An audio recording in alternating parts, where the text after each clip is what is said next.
সীমান্ত রক্ষায় বিজিবিকে বিশ্বমানের করে গড়ে তোলা হবে বলে জানিয়েছেন স্বরাষ্ট্র উপদেষ্টা অবসরপ্রাপ্ত লেফটেন্যান্ট জেনারেল জাহাঙ্গীর আলম চৌধুরী। কক্সবাজারে বিজিবির নবগঠিত 4টি ব্যাটালিয়নের উদ্বোধন শেষে একথা বলেন তিনি।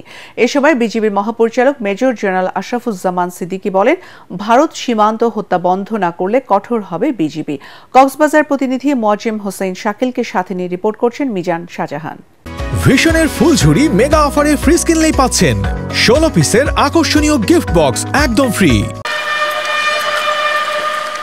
উখিয়া ব্যাটালিয়ন, স্টেশন সদর দপ্তর Dhaka, guard police battalion Dhaka ও K9 unit and training centre গাজীপুরের আত্মপ্রকাশ উপলক্ষে বিজিবির কক্সবাজার রিজিয়ন প্রশিক্ষণ মাঠে এই আয়োজন। সারা দেশে বিজিবির 5টি রিজিয়ন রয়েছে। কক্সবাজার রিজিয়নের অন্তর্ভুক্ত 2টি সেক্টরের আওতায় এতদিন 7টি ব্যাটালিয়ন সীমান্তের অতন্দ্র প্রহরী হিসাবে কাজ করছিল। 8ম ব্যাটালিয়ন হিসেবে উখিয়া যুক্ত হওয়ায় মিয়ানমার সীমান্তে বিজিবির জনবল বাড়ল। সীমান্তে নিরাপত্তা পরিস্থিতি। নবগঠিত ব্যাটালিয়নের পতাকা উত্তোলন শেষে সংবাদ সম্মেলনে কথা বলেন বিজিবি মহাপরিচালক। কসবা সীমান্তে বিএসএফের গুলিতে বাংলাদেশি নাগরিকের মৃত্যু প্রসঙ্গে তিনি বলেন, সীমান্তে গুলি বন্ধ না হলে আগামীতে ভারতীয় নাগরিকরা অবৈধভাবে অনুপ্রবেশ করলে একই পথ অনুসরণ করতে বাধ্য হবে বিজিবি।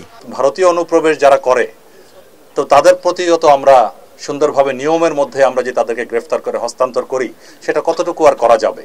আমাদের এদিক থেকে যত যাই হোক, অবৈধ অনুপ্রবেশক যাই হোক, হত্যা কোনো চূড়ান্ত একটা সমাধান হতে পারে না। তো সেই বিষয়ে আমাদের এটা অব্যাহত থাকবে এবং আরও একটি যদি হয় আমরা আরও কঠোর অবস্থানে যাব। এ সময় স্বরাষ্ট্র উপদেষ্টা বলেন, বিগত কয়েক বছরে মিয়ানমারের অভ্যন্তরে চলমান সহিংসতার জেরে বাংলাদেশ মিয়ানমার সীমান্তে নিরাপত্তা জোরদার করা হয়েছে।